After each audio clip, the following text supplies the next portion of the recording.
The following program is classified as PG. It is not suitable for viewing by persons under 15 years of age without guidance from a parent or guardian.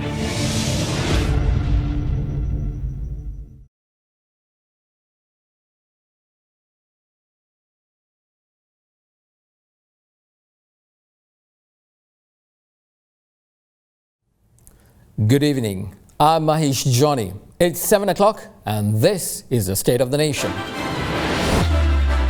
Tonight, securing a stable state. President Gotabaya Rajapaksa tells the nation as to what he will do, but more importantly spoke on the things that he and his administration has done during the past 2 years. සියලු දෙනාම අනාගත පරම්පරාවට වගකිය යුතුයි. While accepting setbacks, the president assures and promises that he will deliver. Trending up, $500 million paid for debt, economy stabilizing, and the central bank aims at a growth of over 5% for Sri Lanka in 2022. If you deal with it and you take the necessary steps to ensure that you are able to turn around, that is the most important thing. Now the naysayers and the nagging brigade changes their tune after pumping more fuel to the fire, and after that same fire goes out. This time around the jokers asks the central bank not to pay back those loans.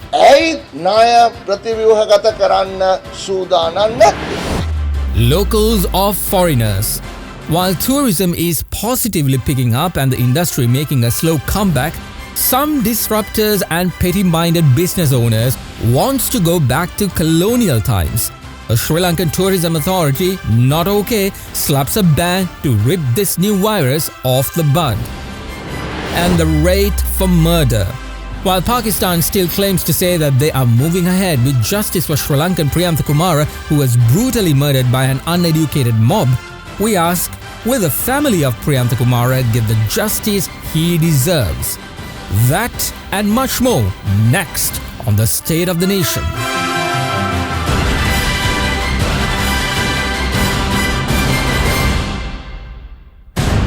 Good evening, everyone. Thank you for checking us out on this Sunday night to know what's the true state of our nation.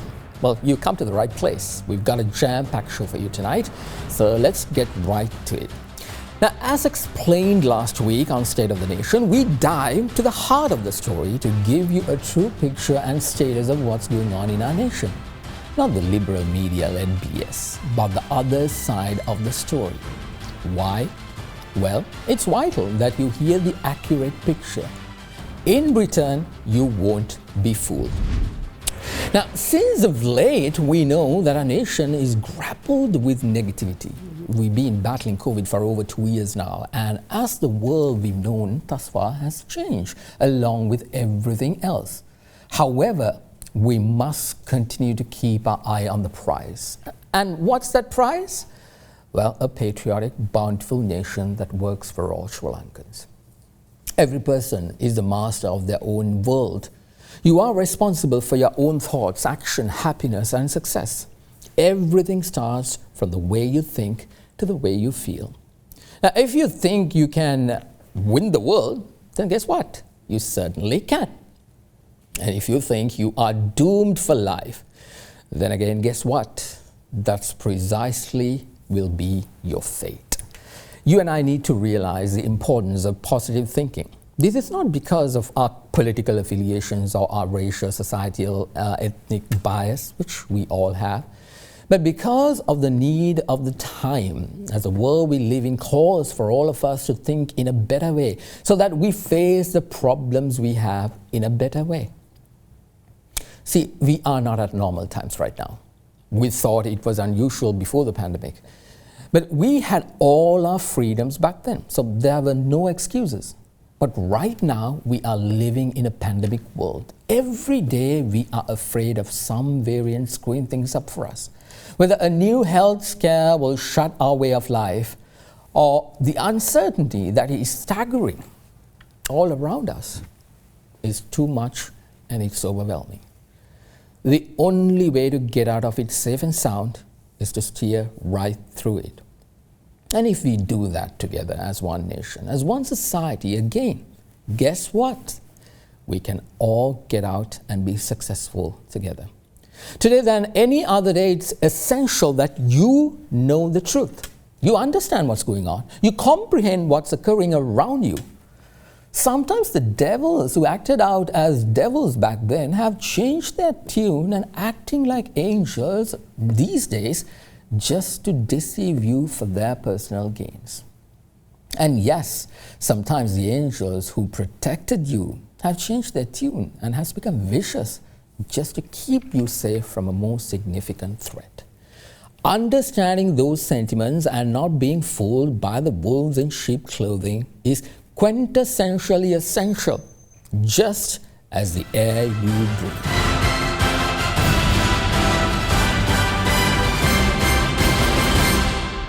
So let's get to the stories we are covering for you tonight. The biggest story of last week was the President's policy statement. The President ceremoniously presided over the inauguration of the new session of Parliament.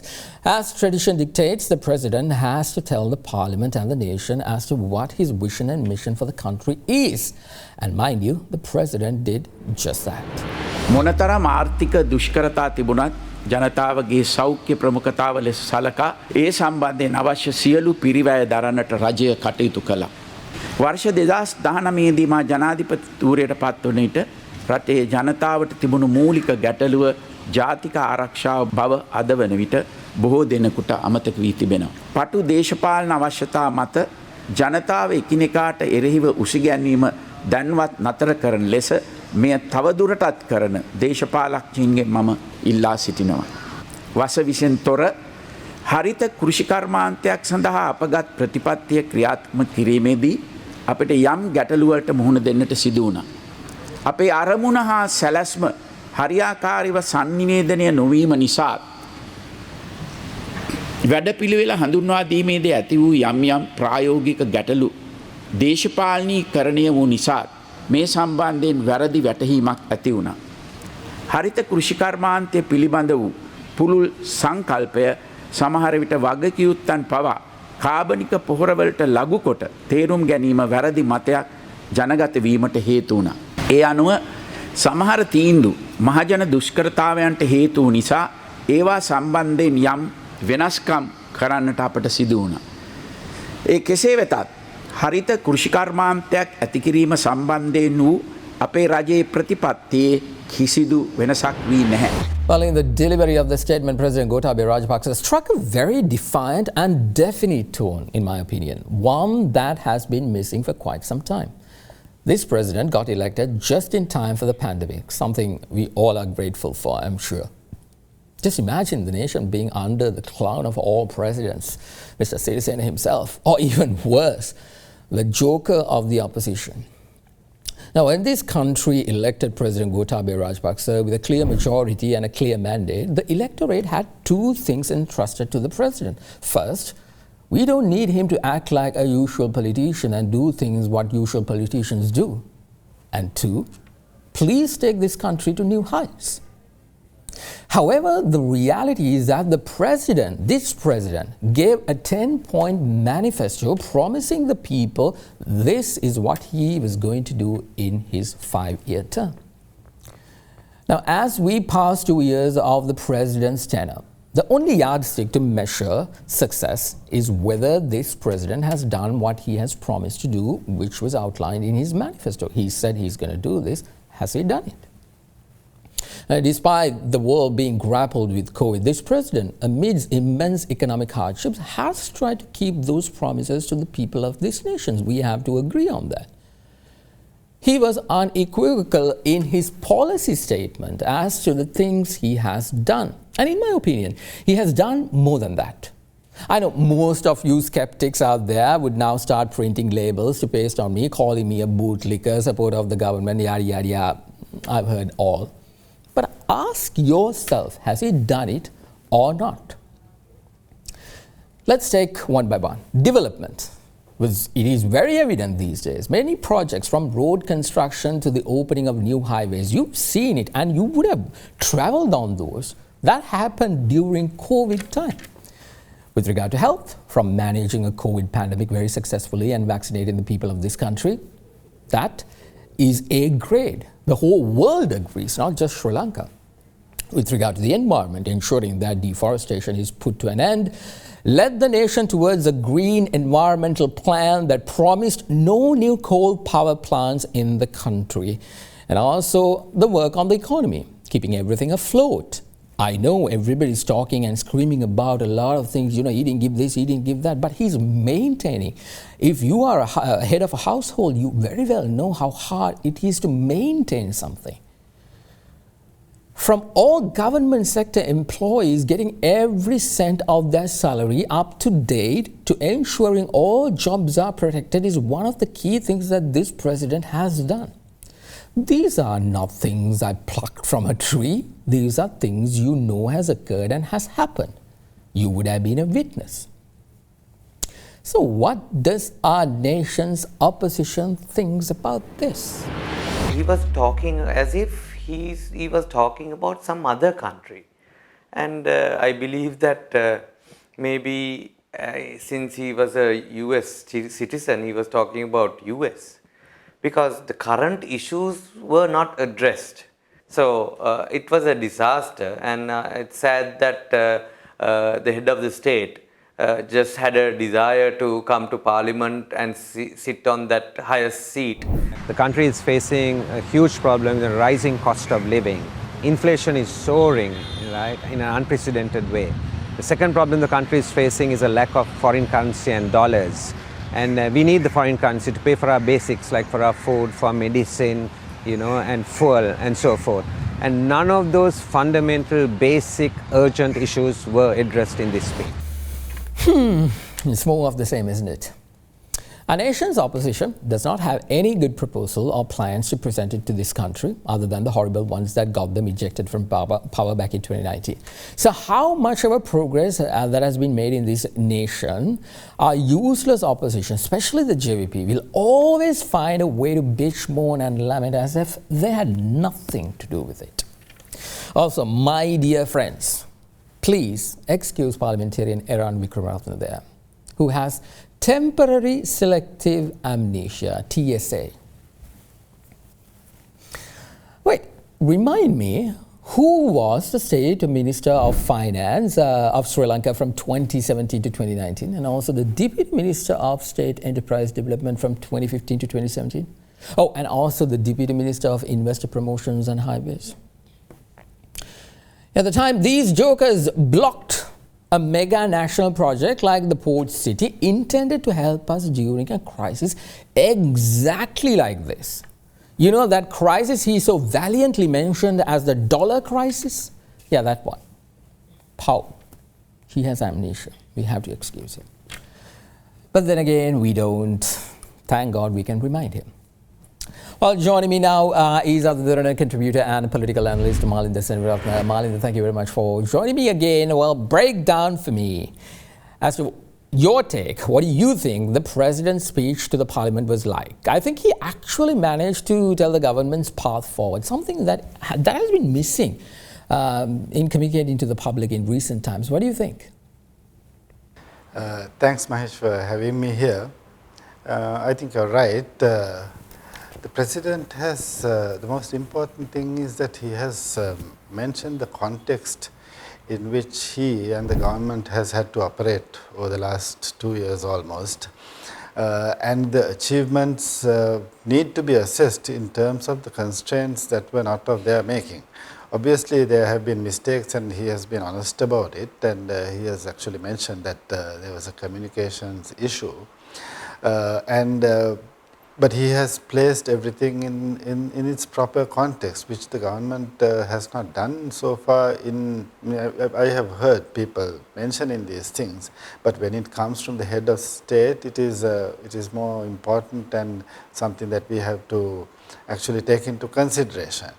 Where we stand in terms of how we are operating in very adverse circumstances like the COVID pandemic. You would recall, Mahieash, that there were people were like beating their chests and saying lockdown, lockdown. At the same time, they were whispering, well, the economic activity has come to a zero. It's like you want to have the cake and eat it, and you want everyone to believe that this is how it should be.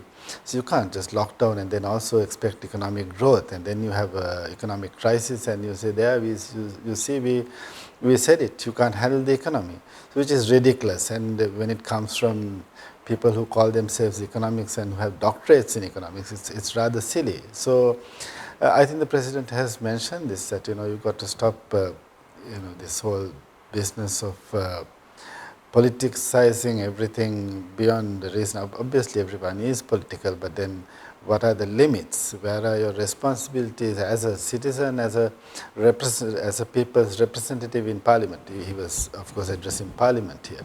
So I think those are he has framed it properly. He has said it honestly. And very importantly, he also mentioned the circumstances, the time and the context in which he rose to power, and the importance of human rights and national security, and that has been secured. Now, of course, we get certain parties who claim they are aggrieved, and they make all kinds of wild accusations, character assassination, and when they are called out, they say, well, we are the aggrieved, we are the victims, why are you pointing your finger at me? But if you are a victim, of course, we sympathize, we understand, we empathize, and so on, but that does not give you any right to cast aspersions without substantiation on people. And if you want kangaroo justice for the Easter Sunday victims, for example, hang them here, right here and now. And then at the same time you will say, well, the judicial system is not working.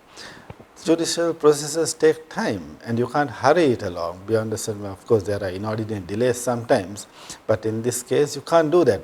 You take the reports of the various commissions, the Presidential Commission of Inquiry, they say, release the commission. These are not documents of the court. People have given all kinds of testimonies, names have been mentioned. They are not, just because you name someone, that does not mean he or she is automatically considered to be guilty. So these are sensitive documents which you can't release. The Attorney General has a mandate to act on recommendations. He may or he may not, but he has to justify all that, and that's all in the courts. So the President has made a promise, and that's an important one, that he has said that there have been no human rights violations, and there will be no human rights violations during the rest of his term. I think those are important things for us to remember. Indeed, Malinda. Well, what do you think? Do you think that the president would be able to keep his promises in the next 3 years? I know he promised that during the statement as well, and in other instances mainly, because it seems like everything is an uphill battle from now onwards.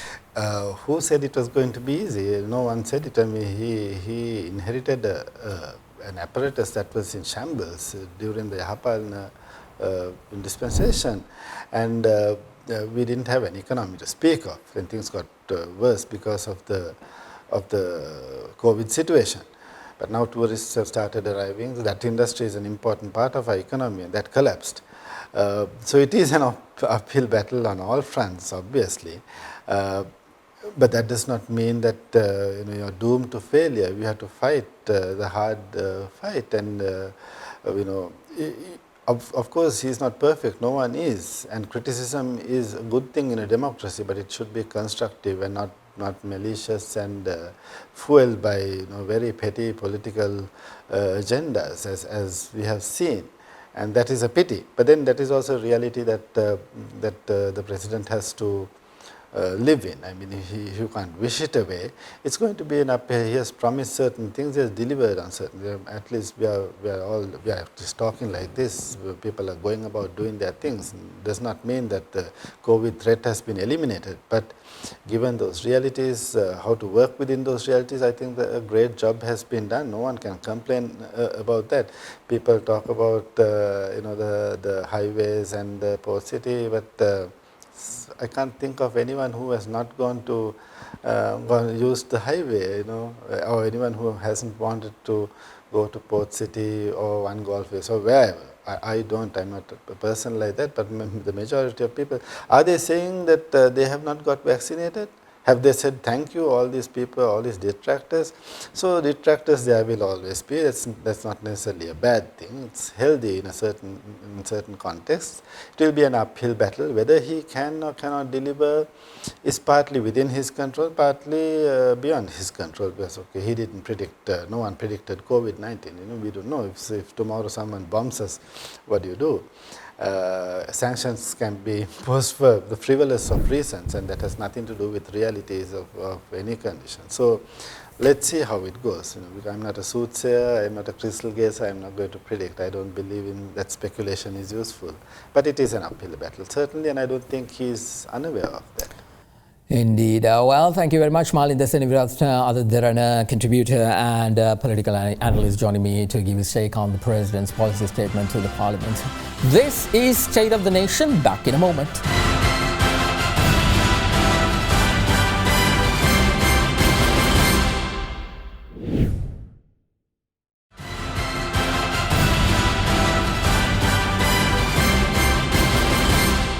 Welcome back, everyone. This is the State of the Nation. Remember back in 2015, the jokers and the good governors had a Lord's Prayer. They used to chant it over and over and over again. Remember that one? ඒගොල්ලන්ගේ ගසා කෑමට අයින් කරපුවා. මේක ලෝකයේ කිසිම රටක මෙහෙම ආණ්ඩුවක් හොරකම් කළා නැහැ. कोटी 750 ආරක්ෂක ලේකම්ගේ නමින් සල්ලි තිබ්බා. Well, along with this, one of the biggest things they sold to the people was the Sri Lanka's debt is this, debt is that. Remember, debt, naya. And for people like Dr. Harsha De Silva, he advocated that they will make sure they find a way to pay back these loans. Chinese loans, this loan, that loan. Remember that? පාරවල් හදන්න වෙන්න පුළුවන්. එහෙමත් නැත්නම් මේ Lotus tower වගේ අර කැරකෙන restaurant හදන්න වෙන්න පුළුවන්. මොනවටද දන්නේ නැහැ. නමුත් ප්‍රශ්නේ තියෙන්නේ කවුද මේ ණය ගෙවන්නේ? කවුද මේ ණය ගෙවන්නේ? And now, guess what? The tune changed. මේ ණය කල් දා ගන්න එහෙමත් නැත්නම් ප්‍රතිව්‍යුහගත කර ගන්න අවශ්‍යයිද නැද්ද කියන ප්‍රශ්නේදී ආණ්ඩුව කියනවා අපි මොනවටද බැංකුවට යන්නේ? අපි මොනවටද ජාත්‍යන්තරයට යන්නේ? අපි මේ ණය ගෙවනවා. එතකොට ඒ ණය ගෙවන එකේ තීරණේ ප්‍රතිඵලය කුමක් විය හැකිද? මම කියන්නේ නැහැ ණය පැහැර හරින්න ඕනේ කියලා. නමුත් අපි මේ අවස්ථාවේදී ණය හිමියන් සමග සාකච්ඡා කරලා අපිට ජීවත් වීම සඳහා ජනතාව හුස්ම ගැනීම සඳහා ඇයි ණය ප්‍රතිව්‍යුහගත කරන්න සූදානම් නැත්තේ? Oh, what happened, doctor? Everything is okay. Now we shouldn't be paying back our debt. Okay. Even when we can, even when this government has taken every step to pay back all dues, just last week, settling around $500 million payment. Now we have to ask why the United National Party, the breakaway faction, the Samagi Janabalawege, and people like Dr. Harsha De Silva, whose irrefutable mind tells us to speak to our loan sharks to restructure our debt. So if we break it down into terms you and I can understand. Now, if you owe someone some money, you go through some hardships, but you save enough to pay it back, right?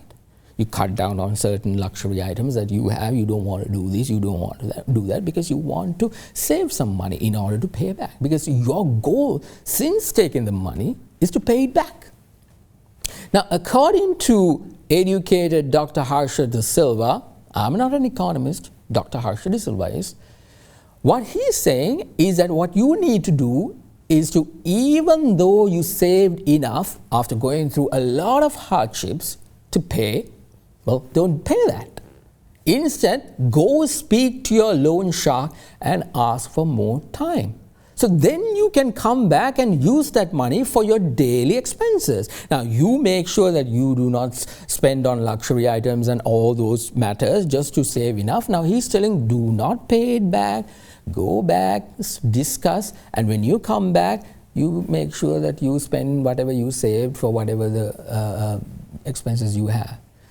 And what happens then? Your interest rate skyrockets, and then after a while you are in more debt than you were at the point where you could have easily settled the debt.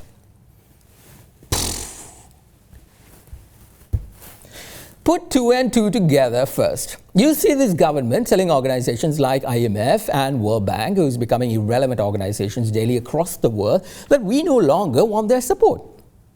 Then right after that, organizations like Fitch Ratings and Standard & Poor's downgrade Sri Lanka and showcases a very bleak economic outlook. Mind you, this is when the government has taken credible steps to settle our dues. And then the UNP's SJB starts the chanting of the prayer. Go to the IMF, go to the IMF, don't pay our debt, don't pay our debt. You heard this, right? This is the tone, the change of tune. You see what's going on here. No sooner do we start to become a country economically independent, or at least try to get to that point, these global bodies who thrives and profits when developing countries like Sri Lanka stays poor and at the mercy of these outdated organizations, and they try everything to push us to a corner and keep us in their clutches. And then comes their buddies like Fitch Ratings, Standard & Poor's, and their local buddies, the UNP, the SJB, the liberal economists and politicians, and every person in the gutter, starting to sing the same song to make sure that we stay miserable, poor, and as a shithole country. So whilst our nation suffers, all those goons thrives. In order to understand the divide in the policy initiatives in Sri Lanka, a breakdown of how the IMF conducts itself and its track record becomes important. As opposed to the one nation, one vote system followed by most international bodies, the IMF's voting rights are weighed on factors such as the average of a country's gross domestic product, openness, economic variability, and presence of international reserves. Needless to say, the United States holds a powerful majority with over 1/4 of the voting power in the organization. Empirical evidence confirms that the policies of the IMF and the World Bank have aggravated the debt issue of poor countries. External debt payments by developing countries grew by 85% as a proportion of government revenue between 2010 and 2018. Sri Lanka has previously gone to the IMF 16 times. Professor W.D. Lakshman, the former governor of the central bank, had released a study on the IMF and the World Bank influences on the economic policy of the country. He shows here that the free market policies encouraged and adopted by Sri Lanka caught the country in a severe debt trap. In order to sustain the debt provided by the IMF, Sri Lanka had to borrow heavily from Western financial markets, which has had a trickle-down effect in the years to follow. In extension, the IMF had also provided some policy directives such as the cutting of expenditure on essentials, such as healthcare and education. In 1970, as a result of IMF policies, the government incurred short-term debts to the IMF itself, amounting to 772 million rupees. The debt service ratio, which is the total portion of a borrower's gross monthly income that goes towards repaying the monthly debt obligations, had increased from 13.1% in 1969 to 20.1% in 1970. However, the evidence of the IMF's influence in Sri Lanka was most clear in the year 1977, where the United National Party introduced the open economy. Multiple arrangements with the IMF were organized during this time period, beginning with a standby arrangement and extended fund facility in the year 1977 and 1979.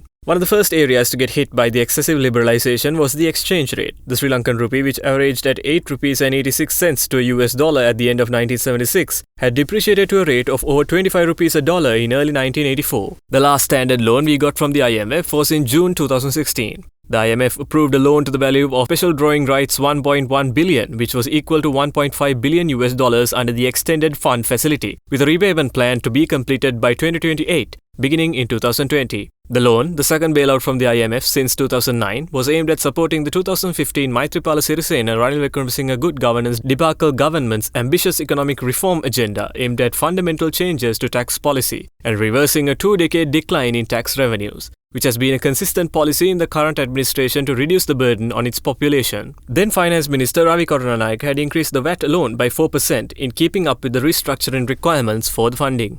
Professor W.D. Lakshman also goes on to show in his study that the then President J.R. Jayawardena addressed a non-aligned conference in 1983 and quoted Dante in explaining the role of the IMF and the World Bank. He suggested that these two institutions should put up on their door the warning quote, "Abandon all hope, ye who enter here." The President has suggested that the existence of the open economy rested on the aid of these two institutions. In January 1984, the then Finance Minister Ronnie DeMille stated that the IMF and the World Bank had asked Sri Lanka to either reduce public spending by 4 billion rupees or increase public revenue by 4 billion rupees. Most recently, Pakistan entered the $6 billion 39-month funding program with the IMF in July 2019. But the funding stalled earlier this year due to issues over the required reforms. Between 1990 and 2011, Pakistan's interest payments averaged at 17% of government revenue. more than public spending on healthcare. Another case on point is the treatment of Ghana. The World Bank and the IMF stood in and told the Ghanaian government they would not approve any more loans for Ghana unless the government cut the farming subsidies it was providing to the poor rice farmers.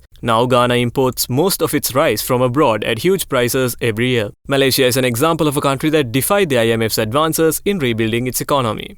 The growth of speculation is a commonly used tactic to dominate weaker markets. This was made evident quite recently as well. Carlos de Souza, who oversees a $3.8 billion developing nation bond fund at Vontobel Asset Management in Zurich, expects Sri Lanka to run out of money to pay creditors by mid-year, even after the central bank had met this month's obligations. Sri Lanka has never defaulted on its debt obligations to the IMF. In conclusion, the opposition and a variety of liberal economic minds within Sri Lanka have attempted to pit China against the IMF in order to alienate the Chinese government into the apparent debt trap. The World Bank and the IMF never forgives, and because of the huge debts developing countries owe these international financial institutions, they control almost all the affairs of those poor countries, such as Ghana in Africa. In other words, if you don't obey what the World Bank and the IMF says, then you must pay back the debt, and because you cannot pay back the debt, you must obey whatever instructions they forward. Well, as you can very clearly see, these organizations are becoming irrelevant day by day.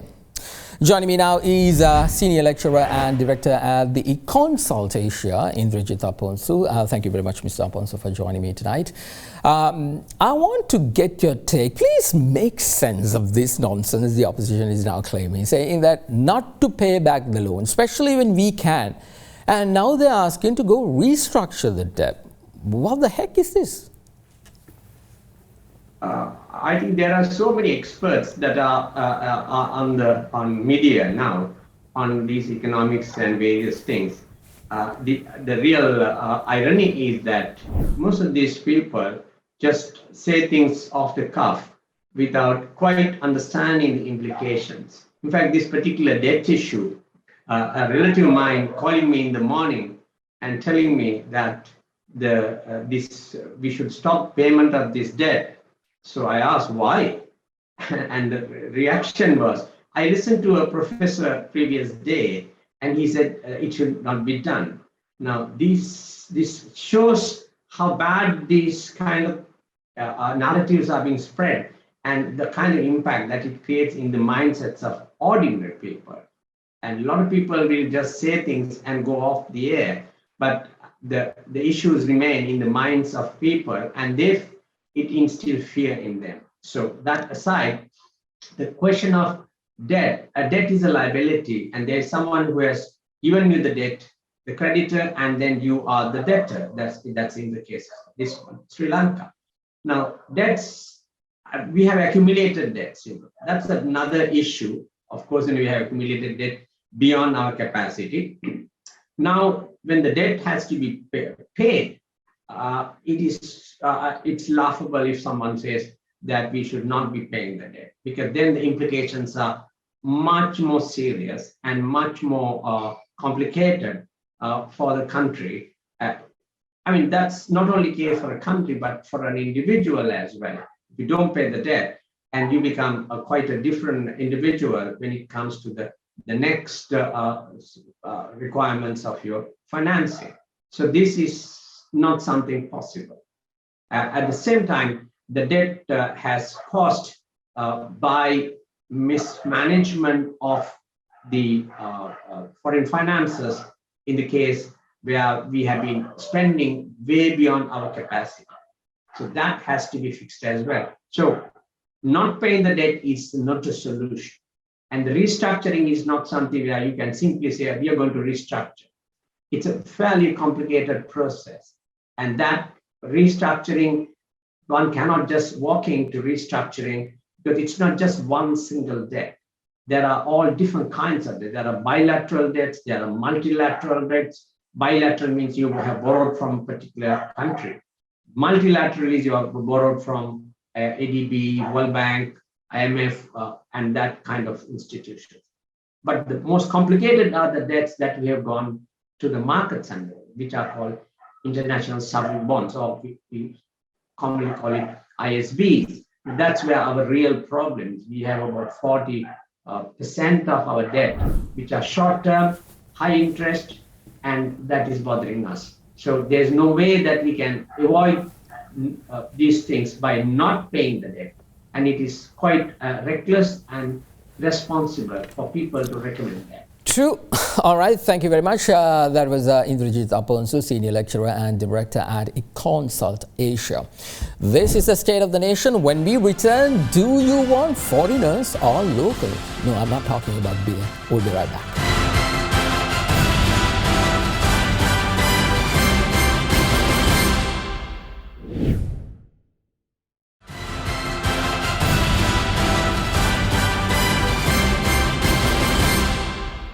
Welcome back, everyone. This is the State of the Nation. Now, if you go out for a dinner at a nice restaurant or visit a tourist place down south, it's something that we've seen in recent times. Not only down south, you should go all across the country, to Ampara, Sigiriya, Kandy, anywhere. What do you see? Tourists. Yes. Sri Lanka is now becoming the safest destination to travel post-COVID times. Now, many travelers across the world are choosing Sri Lanka. They're enjoying the beauty of our country, the beaches, the mountains, the safaris, and of course the food. Because all of us, including our healthcare workers, the military, the frontline staff, and even the person who sweeps the roads, all of us make sure that our country is safe from this pandemic. And we certainly have excelled something positive. And that is happening right now. Cue the idiots. Right on cue, when a good thing is going, there are some jerks in certain parts of the country who've forgotten the past 2 years. As a result, many local tourists who frequent popular destinations in Mirissa, Unuatuna and Galle have experienced discrimination by certain establishments that do not allow local tourists in their facilities, and even had the cheap minds to put out a sign called foreigners only. Have these establishment owners forgotten who stood by them when they were shitting bricks during the pandemic? That was not even a few months back. Have they too got selective amnesia? Oh, hang on. They might be members from the SJB for sure. Thank God that the Sri Lanka Tourism Development Authority is having none of it. They've slapped a warning claiming that these establishments will lose their license if any discriminatory act such as this continues, and also encourages the public to inform them if they know any place that has this discriminatory policy. Now, joining me to give his take is the former chairman of Sri Lanka Tourism, Dr. Kishu Gomez. Doctor, thank you very much for joining me on State of the Nation. So, foreigners only. What happened to our tourism industry? Temporary amnesia, or did they travel back in time to colonial? Hi, Mahieash. Yeah, it's a very pertinent question everyone is asking in Colombo and outside of Colombo. There have been certain incidents that have happened in the recent past, where the locals have been denied of access to some of the hotels and some areas. Obviously, this is nothing new, and even during my time, I've seen this happening. And in fact, post Easter attack, I remember traveling to Mirissa, and Mirissa is one area where they're being exclusively catering to the foreigners only, and they were complaining about businesses going down, and I did tell them at that point of time that they need to, certainly start catering to the locals, so that when there are downs in the industry, they are still able to keep their revenues going. And current situation is obviously not the most desired situation as far as the foreign tourists are concerned. We're still not getting the right numbers.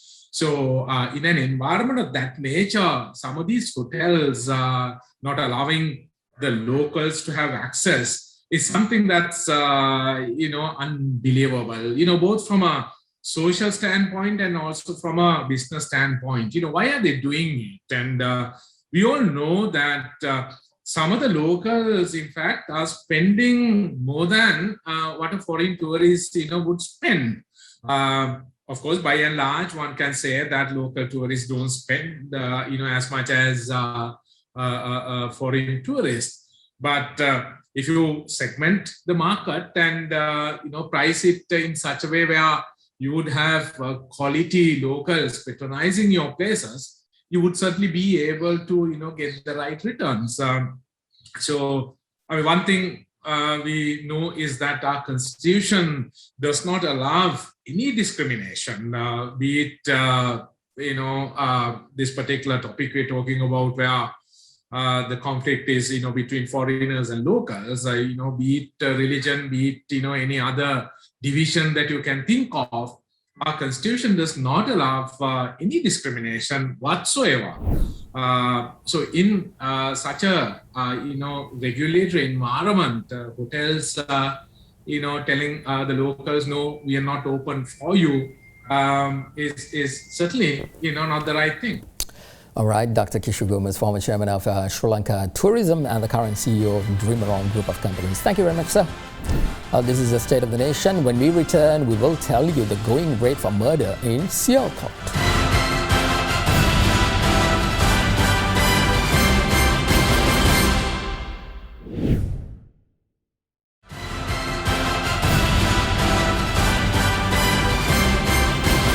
Welcome back, everyone. This is the State of the Nation. What's the going rate for murder in Sialkot?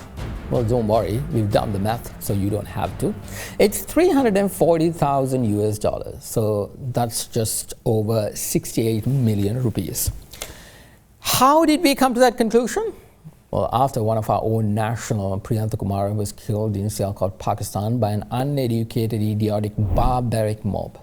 The so-called business community in Sialkot has raised 100,000 US dollars and has transferred that money to the widow of Priyantha.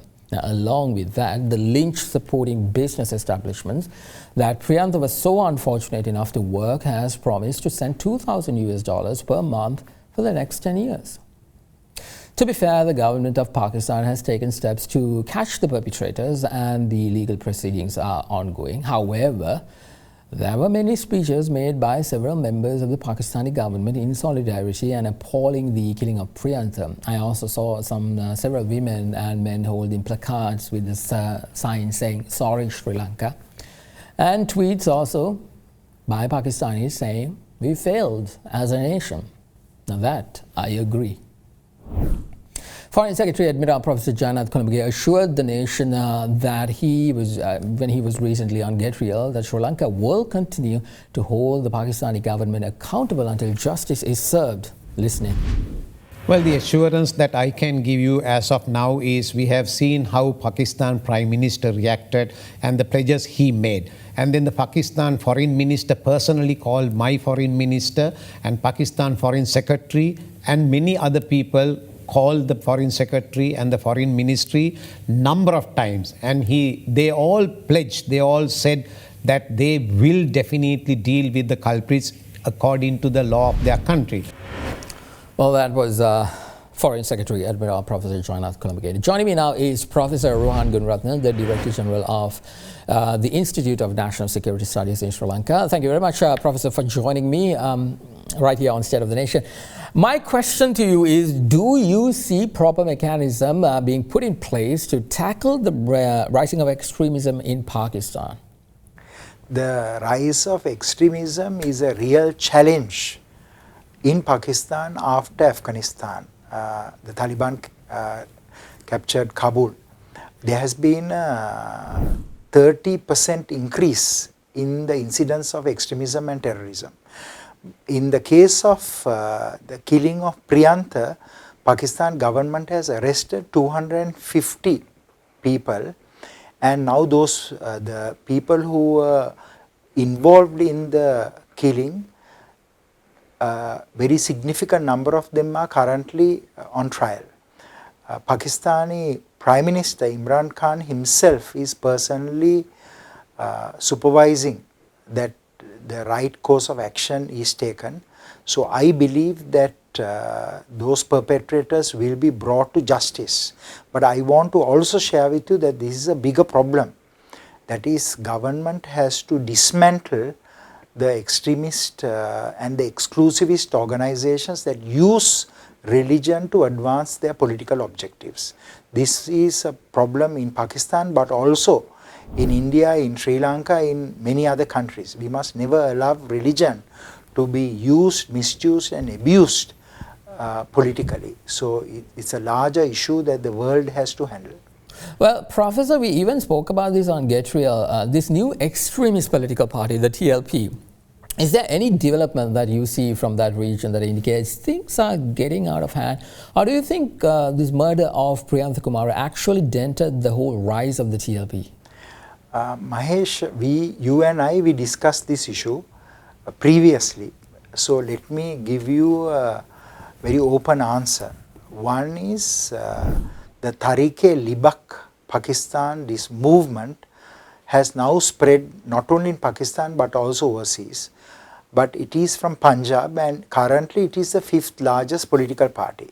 That is why I said that we must never allow religious organizations to assume a political dimension, and this ideology has unfortunately spread. So in the name of Allah, in the name of religion, people will kill. And that is what happened in the case of Pakistan, and that is what we have to prevent also in Sri Lanka. So I would say that the Muslim leaders should take this on, and they should ensure that politics and religion do not mix and they are kept separate. Also, very quickly, Professor, since I have you, concerning the Easter Sunday attacks, are we anywhere closer in understanding who the real mastermind of the whole operation is or was?